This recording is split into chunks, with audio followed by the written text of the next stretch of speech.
Olá pessoal, sejam bem-vindos a mais um episódio do podcast China para o Brasil. Eu sou a Daiane Mendes e aqui comigo está a Luana Oliveira. Olá pessoal, sejam muito bem-vindos e como sempre eu vou lembrar vocês para deixar o curtir aqui no nosso episódio. Não esquece de se inscrever no noto canal também para receber todas as atualizações.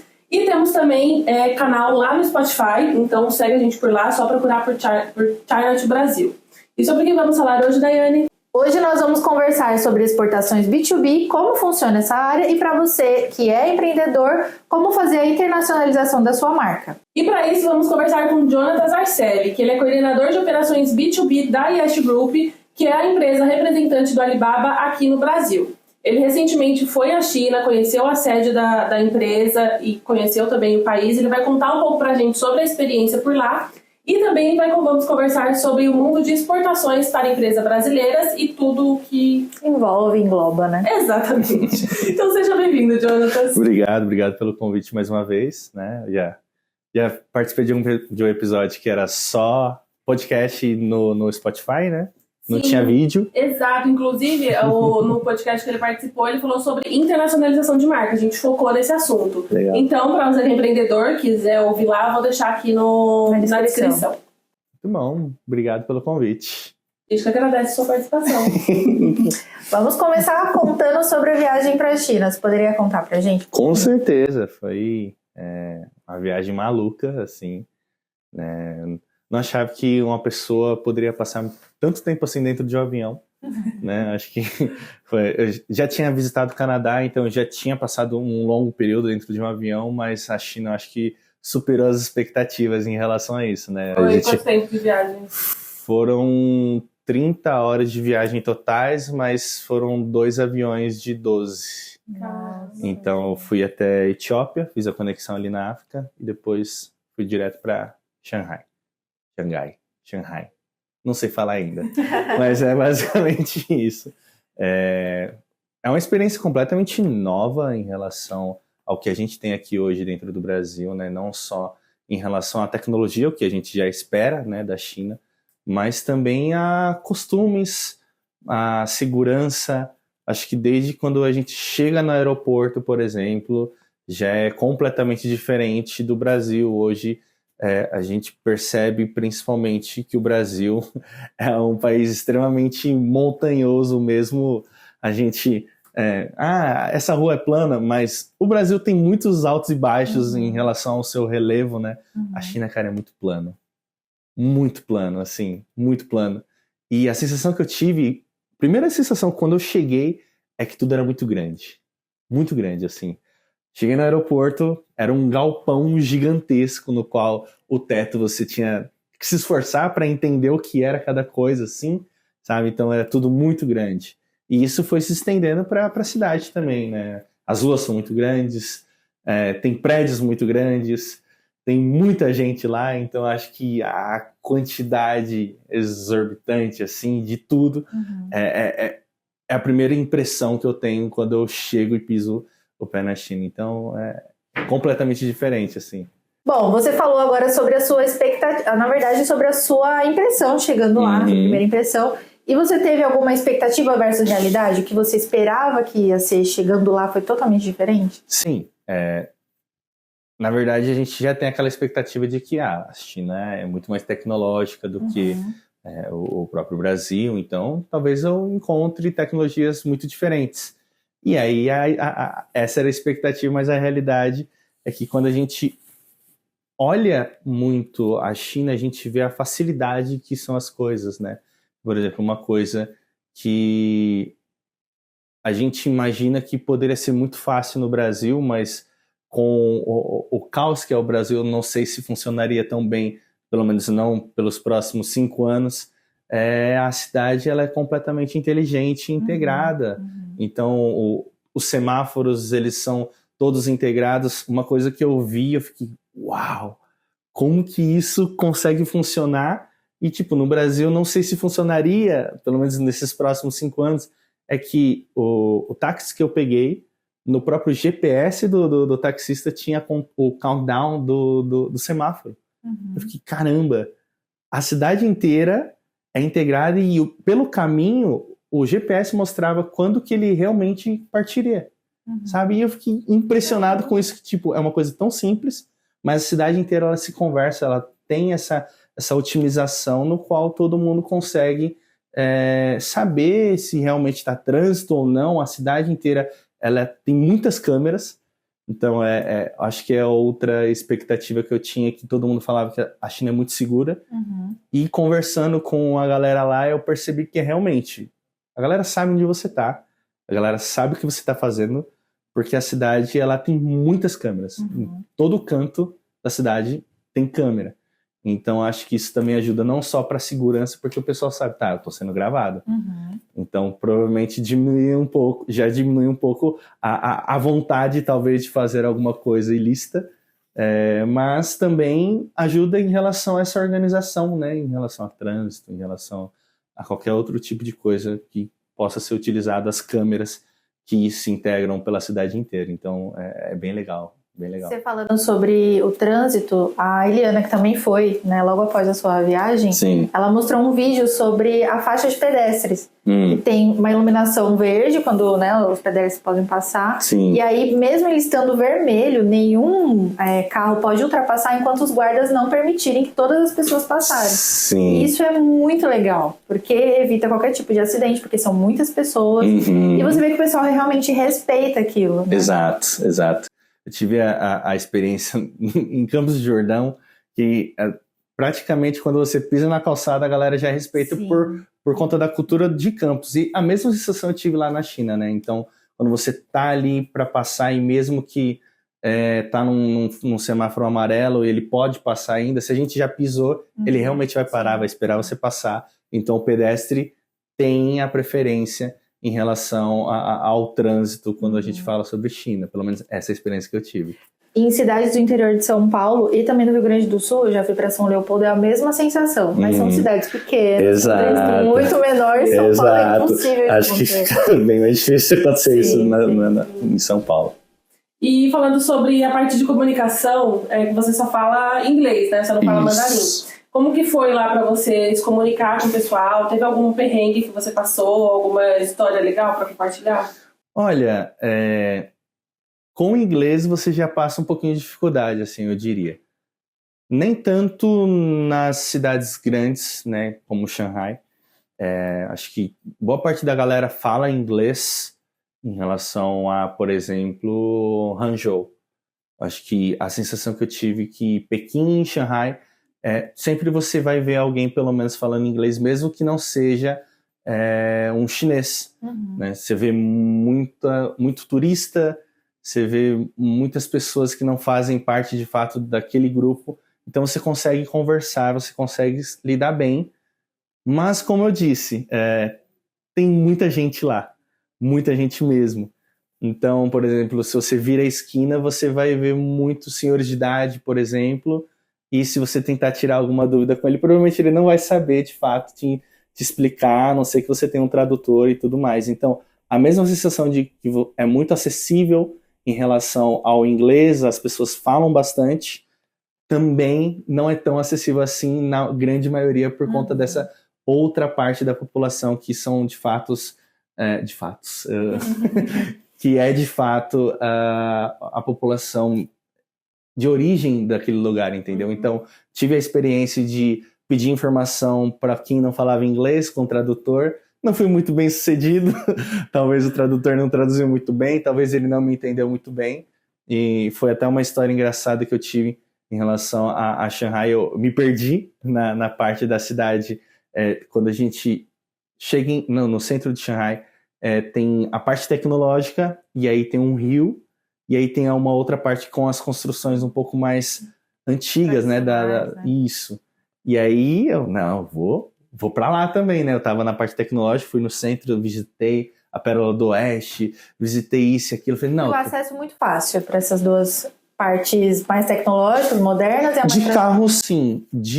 A pé, você teria que pegar um bondezinho que passa por baixo do rio. Entendeu? É fácil, mas no caso de carro você passaria tranquilamente, mas a pé você tem que pagar o bondezinho para você conseguir atravessar. Você não tem nenhuma passagem de fato a pé. Pelo menos eu não achei. Enfim, acho que eu deveria procurar mais também. Não tive muito tempo. Tá? Você perdeu. Aí passei pelo bondezinho e aí fui para a cidade antiga. Me perdi lá porque é gigante. Enfim, muita loja, muita gente. Uma coisa engraçada que eu achei que tem a galera que capta as pessoas para entrar na sua loja. Então, tem uma galerinha falando assim, o que você precisa e tudo mais. Vem cá, vem comprar na minha loja, vem te puxando, sabe? Então, são... Tipo uma 25 de março. Exato, exatamente. Eu cheguei a visitar a loja do Jimmy, eu conheci o Jimmy, que ele me captou na rua. Eu falei assim, vou lá ver o que ele vende. Era uma lojinha mais de carteira, relógio e tudo mais. Felizmente não comprei nada, ele ficou bem decepcionado comigo. Foi só de curioso. Exatamente, tô só dando uma olhadinha. Eles não entendem isso, tô só dando uma olhadinha. Não, vamos comprar. Uma das coisas que também acontece bastante é a negociação. Então eles falam assim, isso aqui é, sei lá, 300 yuan. Aí, não vou pagar isso. Então vou baixar para 295. E vai baixando. E você fala, não. Até você levar. Teve um fone que eu tava orçando, mas só de curioso mesmo para ver até onde ela ia. O fone, o preço inicial era 600 yuan. Ela chegou a 250 yuan só para eu levar. Nossa. E no final não levei. Então acho que ela ficou bem decepcionada. Ficou muito brava. O brasileiro fazendo peixinho. Ela brava com o brasileiro. Então a negociação é muito forte lá. É bem legal. Que é competição também. Exato, grande, né? Exato. Então, tive essa experiência da negociação, conheci o Jimmy, como eu contei para vocês, daí chegou um momento que eu estava bem cansado, já tinha andado bastante, e aí eu tenho que voltar pro lago, né, para passar pelo bondinho de novo. E onde que estava o lago? Aí eu, caramba, tentei olhar no Baidu Maps, que só funciona lá o Baidu, né, a não ser que eu utilize um VPN e tudo mais. Só que eu tava com a internet um pouco ruim, eu falei assim, vou pelo Baidu Maps. Não achei a parte de entrada, tudo perdido. Cheguei um senhor, me ajuda, como é que eu chego no lago?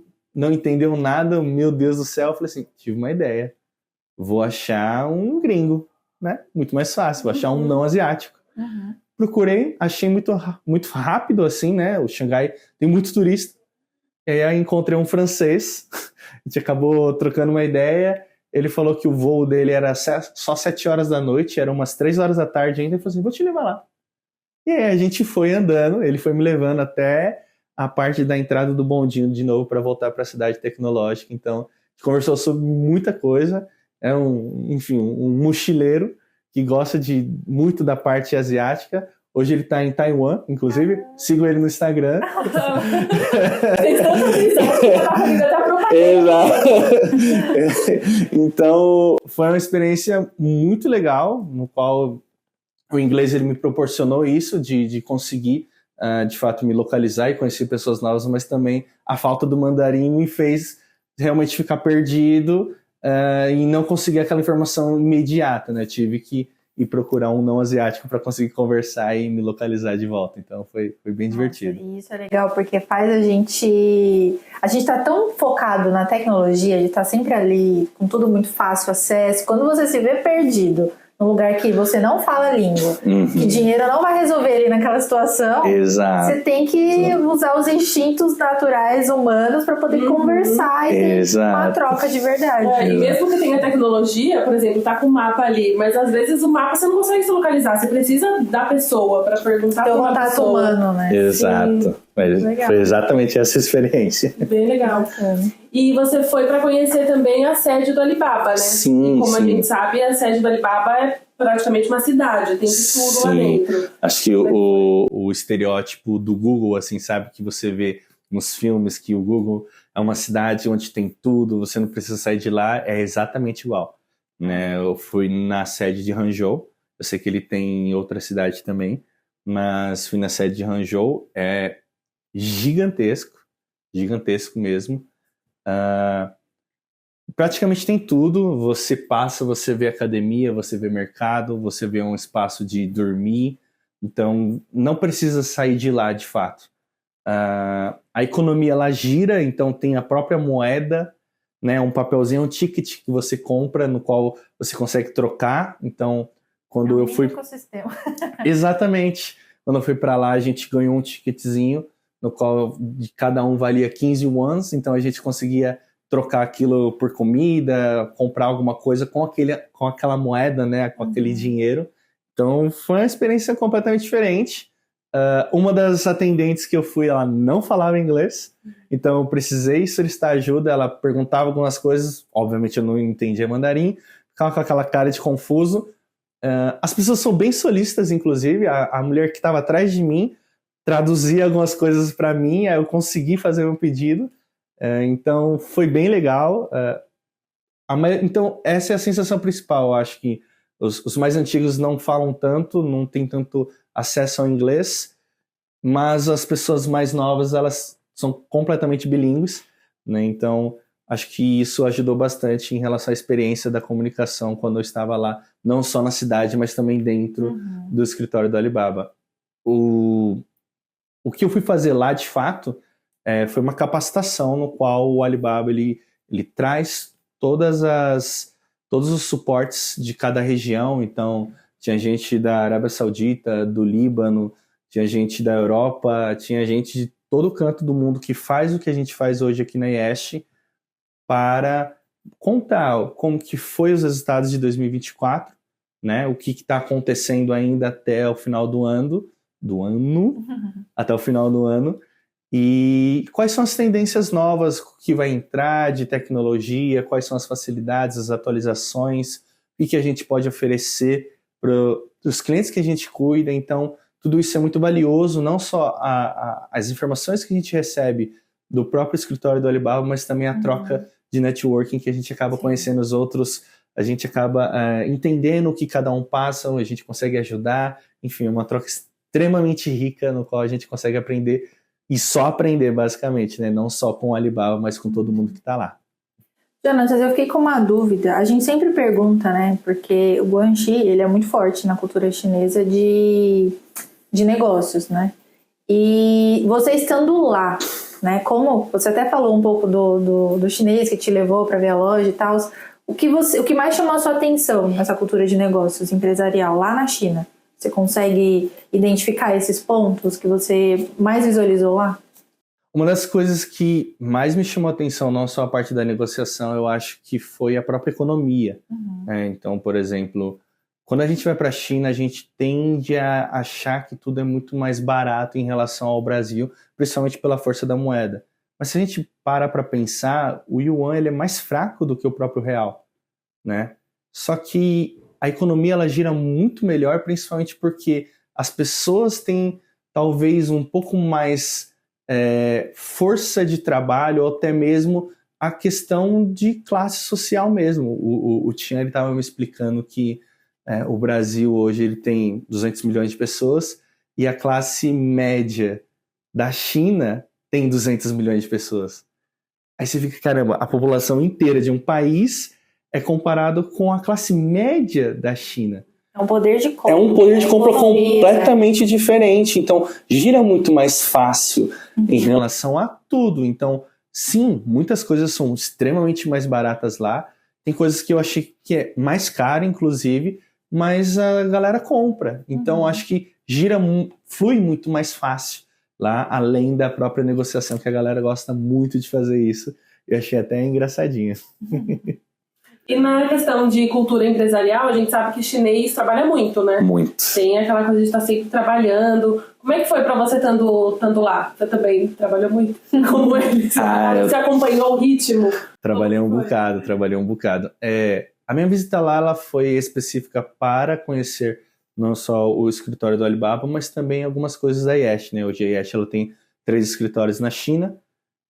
Conheci 2 dos 3. Então, a gente tinha algumas coisas a resolver lá também, não só a parte do próprio Alibaba. Trabalhei muito, muitas das coisas eu tinha que não só participar da agenda do Alibaba, mas também fazer aqui as coisas da IESH, principalmente por conta do fuso horário. Tem muita coisa para a gente fazer quando a gente está lá na China, parece que rende bem, você acaba pegando um pouco do ritmo, então acho que mais natural quando o seu próprio ecossistema te proporciona esse tipo de trabalho. Não é muito confortável pra gente, a gente já está acostumado com essa rotina que a gente tem hoje, limitando as nossas horas de trabalho, mas foi bem legal. Não indico, mas foi bem legal. A experiência vale, né? Exato. E pensando no que você foi lá, né, aprender com a Alibaba e tal, o que você trouxe para as empresas brasileiras? Hoje, basicamente, inteligência artificial é o negócio, né? Então, o Alibaba ele tem se inovado cada vez mais e conseguiu fazer essa implementação de inteligência artificial. Então, antes, quando a gente tinha, por exemplo, uma loja dentro do Alibaba, tínhamos que cuidar de absolutamente tudo. A gente tem que pensar como que vai ser a recepção de todos os leads que entram, a gente tinha que pensar em relação à descrição de produto, título, SEO, então toda a parte de palavra-chave, era tudo nós que faríamos tudo isso. Hoje tem a inteligência artificial no qual ela nos dá 3 tipos de runs, da forma que você prefere tocar dentro da sua loja, no qual tem uma manual, que é a natural, que a gente já conhece dentro da própria loja do Alibaba, tem a semi-automática, eu diria, no qual ele faz só a recepção das mensagens. Então, hoje, o tempo de resposta do Alibaba é muito fácil de você conseguir controlar, principalmente porque tem esse Smart Response, no qual ele recepciona as pessoas e consegue talvez fazer um FAQ automático ali, e tem um modo completamente automático, no qual ele até pesquisa demandas para você, ele entende que se você atende e tem aquele produto, dá match com aquela demanda. Então, basicamente, o Alibaba ficou extremamente fácil para você conseguir fazer negócio muito mais automático, porque essa inteligência artificial integrou-se nas lojas, então dá para fazer negócio de uma forma muito mais rápido, mais fácil, sem perder as oportunidades, porque o humano ele tem o seu tempo limite ali, mas o robô ele vai trabalhar para você o tempo todo, sem perder esse entusiasmo, sem perder toda essa força, né? Então... e às vezes são atividades simples, né? Exato. Às vezes o humano demora muito tempo para fazer uma coisa que é simples, que pro robô ali ele faz rapidinho. Exato. Eu acho que com essa integração, por exemplo, do início do ChatGPT, de entender e fazer essa assimilação de palavras para montar uma lógica, foi basicamente isso que o Alibaba fez, não só com a recepção, não só com as demandas, até mesmo a troca de preços para fazer uma estratégia um pouco melhor em relação à quantidade de cliques e alcance que a loja consegue trazer. Então, tudo isso o próprio robô já consegue ponderar e te trazer essa análise para você ter cada vez mais uma performance melhor para alcançar mais pessoas e fazer negócio de fato.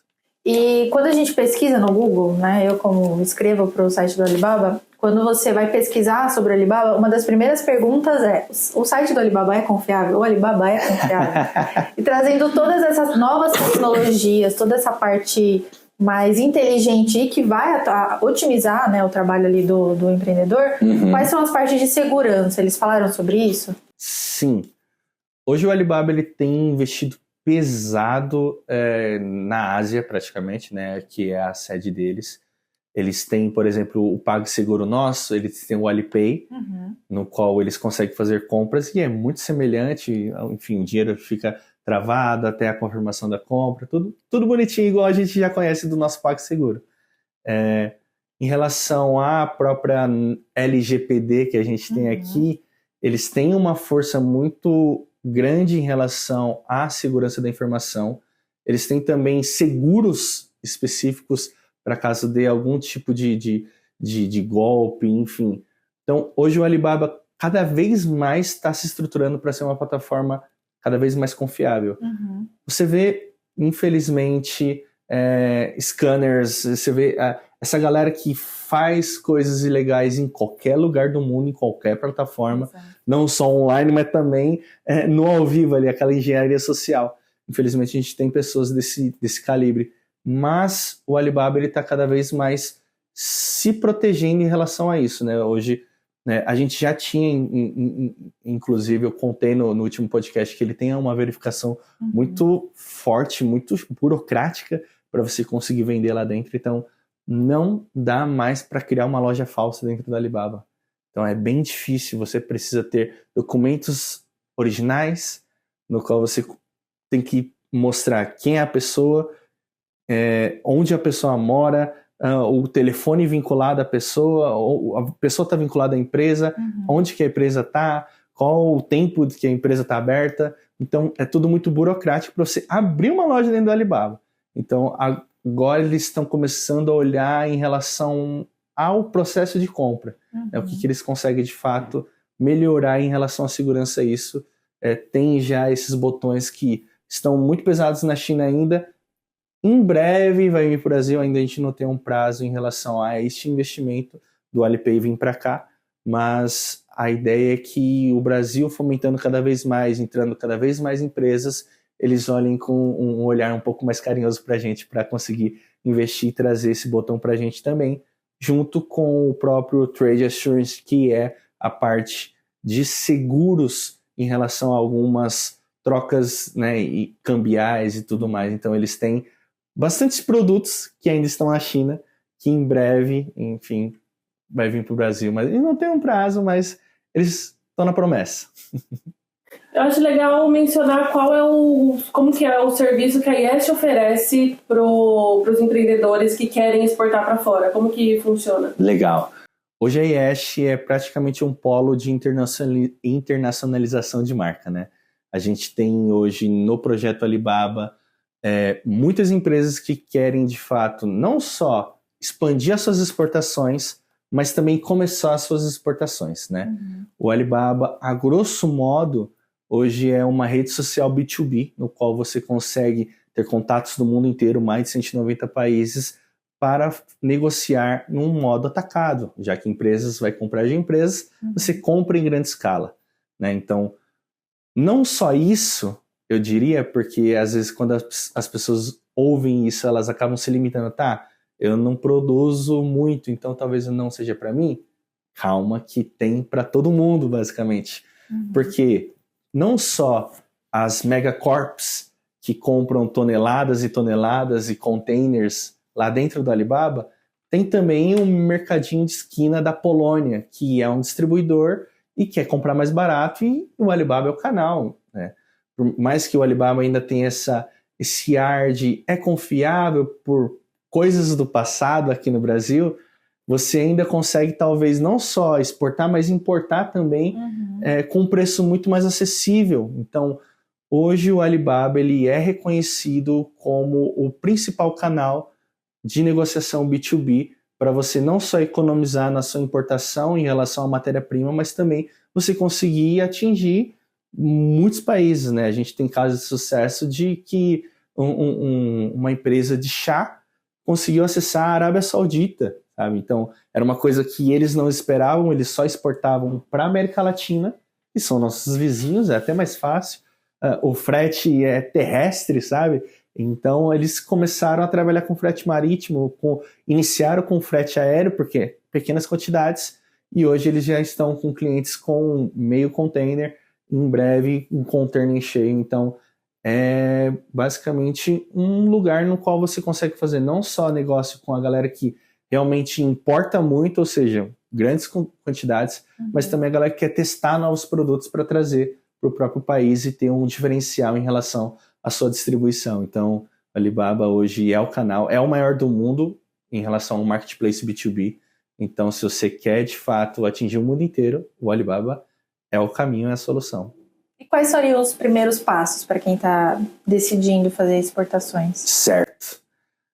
Exportação, ele é uma coisa não tão complicada assim, mas existem burocracias que você precisa seguir, né? Hoje o Alibaba, ele é o seu polo de comunicação, então quando você pensar, vou exportar, como que eu faria antes? Você provavelmente se inscreveria numa feira internacional, pagaria lá seus 25, 30 mil dólares para montar o seu stand, exportar os seus produtos, porque quando você vai para outro país, você realmente tem que exportar os seus produtos junto com você, para você conseguir expor. Você pegaria contato só daquela feira, então fica um nicho muito fechado, e aí você trabalharia aqueles leads o resto da sua vida até você, de fato, gerar algum tipo de resultado e aí talvez você faça negócio ou não. Já no Alibaba, você tem basicamente um ano inteiro com essa feira rolando. Então, eu diria uma feira de um ano inteiro no qual você consegue se conectar com todo mundo. Mas tudo isso não te tira a responsabilidade de você, aqui no Brasil, tirar o seu radar, que é o seu cadastro de exportação, ter as suas certificações em relação ao seu produto, saber que dentro do Alibaba, por exemplo, é muito mais fácil você vender um private label, um white label, que é você pegar o seu produto e colocar a marca do comprador e exportar já com a marca do comprador. Então, entender que é legal você fortificar sua marca em outros países, mas é muito mais fácil você entrar em outros países nesse formato no qual você vai importar com a marca do próprio distribuidor, né? Acho que a principal venda hoje dos nossos casos de sucesso é private label, no qual você já imprime o rótulo do comprador e exporta dessa forma. Então, se você está pensando em iniciar na exportação, acho que a primeira coisa que você precisa fazer é ir atrás das suas certificações de fato para você conseguir exportar, ter o seu radar e depois começar a entender o ecossistema que você quer atender, até você de fato entender que o meu produto ele é forte aqui no Brasil com esse tipo de persona. Esse tipo de persona tem em todo lugar do mundo e os distribuidores sabem disso também. Então, dentro do Alibaba, você consegue acessar esses distribuidores. Então, seria muito interessante se você, inicialmente, até mesmo com o próprio trabalho da IESH, conseguiria fazer esse mapeamento para você em relação a qualquer tipo de produto, antes mesmo de você pisar dentro do Alibaba. Então, a gente também tem essa parte de consultoria em relação a isso para te falar. Não, o Alibaba realmente é a sua hora ou não. Então a gente trabalha muito com a verdade, porque a gente sabe que quando a gente lida com exportação, a gente lida com também um custo um pouco mais elevado do que a própria negociação nacional. Então a gente sabe que precisa tomar cuidado, a gente precisa ter um pouco de pé no chão, mas ainda assim visar o futuro em relação à expansão do seu negócio. O bacana de ter vocês como uma consultoria que vai falar a verdade é simplesmente também conseguir visualizar. Por exemplo, você falando que quando ele pega a etiqueta da pessoa que está comprando, ele pode até ter mais uma redução de custos, por exemplo, nesse trajeto, né, do Brasil até o destino. Então, ter uma equipe especializada que vai falar, olha, se você for por esse caminho, você consegue ter mais descontos, você consegue ter uma redução de custo muito maior nos seus produtos e na sua exportação. Eu acho que isso também que falta hoje para ter, né, para evitar esse tipo de problemas. Sim. E até um prejuízo grande. Sim, hoje a IESH também não só essa parte de consultoria, mas a IESH também consegue ajudar na loja em si, né? Tem gente que quer exportar, quer entrar dentro do Alibaba, tem esse potencial todo, a gente sabe disso, mas não tem braço. Então a IESH também tem esse trabalho de, se você não tem braço, nós conseguimos cuidar da sua loja, a gente tem um time especialista na própria plataforma, no qual a gente vai para a China principalmente para conseguir aprender tudo isso. Então a gente consegue trazer todas as novidades, trabalhar a loja da melhor forma possível, deixar sempre a loja nos termos de uso, basicamente, da loja, porque ela tem também suas penalidades. Você não pode vender absolutamente qualquer coisa lá dentro, você tem que seguir as diretrizes da comunidade, eu diria assim. Então, tem muita coisa que precisa saber e entender, e a IESH é especialista nisso. Então, caso não tenha braço para isso, a IESH consegue fazer esse trabalho incrível para você também trazer a negociação redondinha para você só bater o martelo. Não, faz sentido, não faz sentido, pode continuar trabalhando esse lead. Então, também fazemos isso, e é bem legal. E até pegando um gancho do que você estava falando sobre persona, público-alvo, pensando nessa parte estratégica, como você falou, aqui na empresa, aqui no Brasil, a empresa, por exemplo, já é conhecida no público XYZ. Como que essa pesquisa para fazer em outros países, porque não exporta só para a China, né? É mundial, global. Exato. Quais são as maiores dificuldades das empresas brasileiras para exportar para esses outros países, pensando nessa parte estratégica de pesquisa de mercado, ou público-alvo e tudo mais? Legal sua pergunta. Hoje a gente precisa entender principalmente como que funciona para entrar no país, né?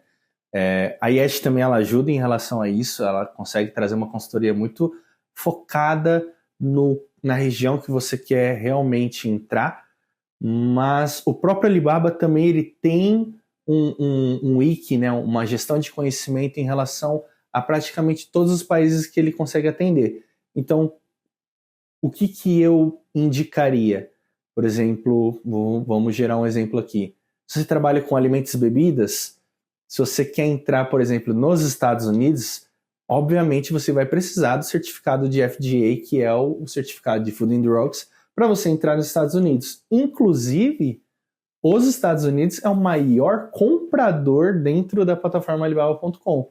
Então, se as empresas entram dentro do Alibaba achando que vai vender para a China, infelizmente elas vão se frustrar, porque o Alibaba.com não é utilizado na China para compra, e sim para venda. Então, os maiores vendedores são da China, mas os maiores compradores não são da China. A China tem os seus próprios marketplaces, tem o Mercado Livre deles lá, entendeu? Então, eles não utilizam o Alibaba para comprar. Então, se o interesse é importar, é legal você dar uma olhadinha no Alibaba.com para comprar da China. Mas se o interesse é vender e expandir o seu negócio, você tem que olhar principalmente para os Estados Unidos, para Filipinas, para o Reino Unido. Então, existem outras regiões no qual são compradores agressivos dentro da plataforma que também ditam a regra em relação à compra. Então, acho que a principal dificuldade é realmente entender como que entra dentro do país. Né? Por exemplo, os Estados Unidos já deu a relação do certificado. Isso acontece em uma categoria, que é alimentos e bebidas. Hoje está entrando também em relação à química. Então, quem vende cosméticos, queratina, também está entrando nesse FDA dos Estados Unidos.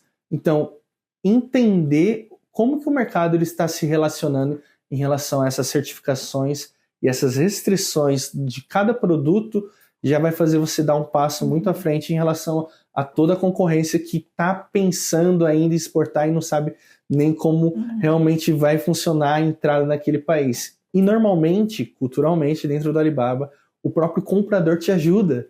É bem legal isso, a gente teve muita experiência em relação a essa ajuda quando a gente estava cuidando dos nossos casos de sucesso. Então a maioria da galera que estava vendendo, o próprio comprador já falava, para entrar aqui, para eu conseguir importar, a gente vai precisar desse certificado, a gente vai precisar do rótulo desse jeito, a gente vai precisar disso e daquilo. Então, culturalmente, na transação, na negociação dentro do Alibaba.com, a galera sempre te ajuda, porque quando você acha um fornecedor e ele é bom, normalmente você não vai trocar esse fornecedor. Acho que isso até para coisas aqui nacionais, né? Então, se você gosta de uma lojinha daquele doce, daquele preço, você não vai vai procurar o mesmo doce na outra loja. Você vai continuar comprando lá porque você sabe o preço, você sabe a procedência. Funciona da mesma forma em relação ao fornecimento, né, de matéria-prima. Então, no Alibaba, nossos casos de sucesso, eu diria que 95% dos nossos casos de sucesso tem compra recorrente depois da primeira venda. Então, fortalecimento do contato. Exatamente ali, né? Isso. Bacana. E você comentou sobre a IA, né? Do lado certo. Você foi para a China, conheceu todas as atualizações e tudo mais. Além da IA, tem alguma tendência global que você tem observado que é interessante as empresas brasileiras ficarem de olho já, ficar antenado que está vindo por aí? Sim. Hoje tem algumas tendências de compra no qual a gente consegue comentar um pouquinho aqui. A principal tendência hoje é suprir necessidades básicas, né? Então, muitas das categorias, aí você fala assim, poxa, eu vendo plástico, como é que eu supro uma necessidade básica vendendo plástico, vendendo pote? Sou uma fábrica de pote. Pensa que para que, por exemplo, o alimento seja extremamente bem guardado, de uma forma não só segura, mas saudável, ele vai precisar de uma outra coisa, né? Talvez um pote, inclusive.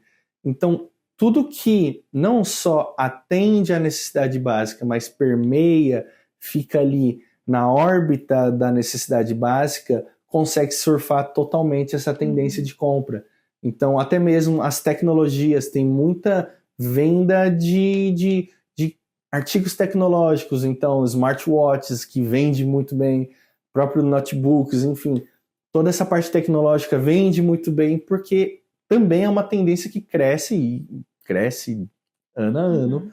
Então, tudo que supre necessidade, tudo que traz qualidade de vida, tudo que traz interação social, até mesmo itens pets, que traz essa interação não só social humana, mas com a sua própria família, né? Então, isso também tem uma grande procura, cresce muito o mercado, então tudo isso pode ser uma boa visão para você, não só atender exclusivamente essa categoria, mas também tudo que permeia, que orbita ali essa categoria que eu falei. Então, dá para surfar bastante. A gente soube que vocês foram para Goiânia, né? Certo.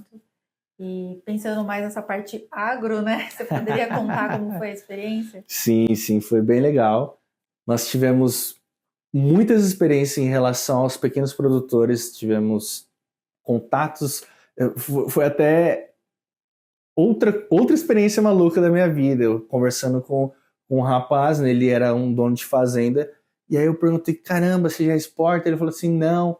Aí, o que você pensa em exportar? Assim, me fala o produto-chave assim, que você gostaria de levar para fora. Eu falei assim, eu quero exportar um boi inteiro. Aí eu, tá, Nossa. me explica essa ideia. Ele falou assim, não, mas não um boi já gordo para eles matarem. Eu quero engordar ele no meio do caminho.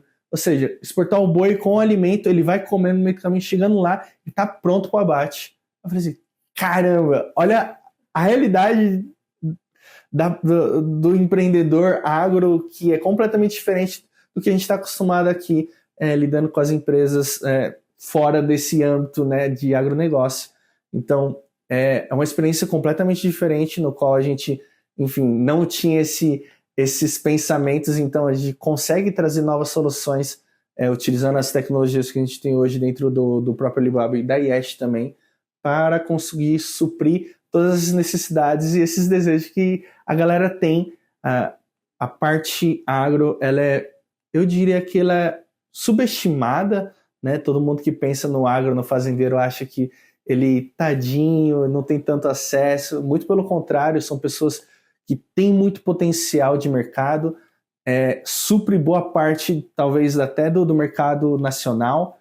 Então, essa galera tem muito potencial e a gente conseguiu enxergar isso com ótimos olhos, a gente deu a oportunidade para essa galera, a gente está criando novos projetos para essa galera e também talvez fazer uma loja muito específica de agro, fazer uma loja farmer ali brasileira, para conseguir não só dar oportunidades para os pequenos que de fato não têm toda essa potência para conseguir exportar e se juntarem, fazer talvez uma cooperativa, um conglomerado, mas também usar toda a potencialidade do Alibaba para trazer novas oportunidades para essas pequenas regiões que ainda não entenderam o tamanho que e o poder que eles têm em mãos em relação ao produto deles, que tem uma qualidade incrível. Então, a gente foi lá principalmente para dar essa oportunidade para os pequenos produtores e foi bem divertido.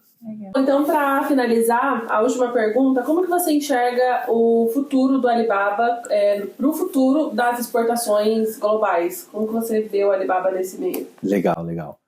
Hoje o Alibaba ele consegue ser o maior do mundo, né, em relação à parte B2B. Então, para o futuro, eu acredito que as empresas talvez elas comecem a entender a importância de estar dentro do marketplace maior do mundo em B2B. Né? Tem alguns projetos que a gente está desenvolvendo aqui dentro da Yext, explicando a importância de estar num hub no qual as pessoas já têm esse costume de procurar. Então, se você vai procurar uma peça específica de um produto específico, você provavelmente vai procurar no Alibaba.com, que você não vai achar em outro lugar. Então, entender que esse fluxo de acesso te traz a oportunidade de você, de fato, não só vender o seu produto fechado, inteiro, né? Então, se você vende café, não só o produto, mas também o seu café verde, então todos os processos do seu produto, a matéria-prima de fato. Então, entender toda essa oportunidade que você está perdendo se caso você não está lá dentro. E também, hoje, os marketplaces, eles basicamente viraram o seu site oficial, né? Acho que, fazendo uma conta de padaria aqui, mais da metade dos faturamentos das grandes lojas, elas são de marketplaces, né? Porque as pessoas acessam muito mais marketplace do que a própria loja oficial, que acaba tendo esse falso conceito de tipo, não, é muito mais caro, então eu não vou comprar na loja oficial.